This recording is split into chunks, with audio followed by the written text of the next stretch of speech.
Welcome to Closing the Brand Gap, a podcast about branding, creativity, and the space between the quality of a business and the way it shows up in the world. I'm Elizabeth Gunter, founder of Creative Well Design. Over the years, working with founders, I started noticing a pattern. Great businesses evolve faster than their brands do. The expertise grows, the work becomes more sophisticated, the reputation strengthens. But the brand representing that work often stays stuck in an earlier version of the company. This podcast explores how that gap appears and how businesses begin closing it through brand alignment. When people hear the word creativity in business, they often think about design. They think about logos, colors, or visual style, something that gets added at the end of a project, almost like a finishing touch. But in reality, creativity plays a much deeper role because creativity is what translates strategy into something people can see, understand, and remember. And when creativity and strategy aren't aligned, that's where the brand gap begins to appear. In many businesses, creativity is treated like decoration, something that happens after the real decisions have already been made. The strategy is defined, the services are set, the message is written, and then the design is brought into quote unquote making it look good. But when creativity is approached in this way, it loses its power because creativity isn't just about aesthetics, it's about communication. Strategy lives in ideas. I'll say that again for the people in the back. Strategy lives in ideas, but people don't experience these ideas directly. They experience what they see, what they read, what they hear, and what they feel. Creativity is what translates strategy into those experiences. It takes something abstract and makes it tangible. Without that translation, even a strong strategy can feel unclear. I often think about this through the lens of an orchestra.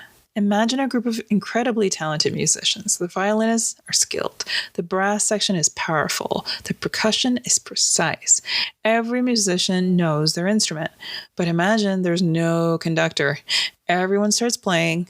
Everyone is talented, but the result isn't music, it's noise. Now imagine the conductor steps in. The same musicians begin playing together. The timing aligns, the emotion builds, the performance becomes something people feel. Creativity plays a similar role in a brand. It brings together all of the elements of a business and shapes how they're experienced. Creativity shows up in more places than people realize. It's not just design. It's how a brand tells its story, how a website guides someone through an experience, how messaging communicates value, how visual identity signals quality, how content expresses a point of view. And all of these are forms of creative expression. All of them shape perception. In many industries today, the services businesses offer are very, very similar. Consultants offer consulting, agencies offer marketing, designers offer design. The difference often comes down to how clearly a business communicates its perspective and value. Creativity is what allows a business to stand out in that environment, not by being louder, but by being more clear, more intentional, and more memorable. When creativity isn't integrated into strategy, something subtle happens. The business may be strong, the services may be excellent, but the brand feels flat. It doesn't capture attention. It doesn't communicate depth. It doesn't leave a lasting impression. That's another form of the brand gap. The strategy exists, but the expression of that strategy hasn't been fully developed. When creativity is treated as a part of strategy, everything changes. The brand becomes more cohesive, the messaging becomes clearer, the visual identity supports the positioning. The experience becomes more intentional. Instead of disconnected pieces, the business starts to feel like a complete system. Creativity isn't separate from strategy. It's what makes strategy visible. It's what allows people to understand what a business does and why it matters.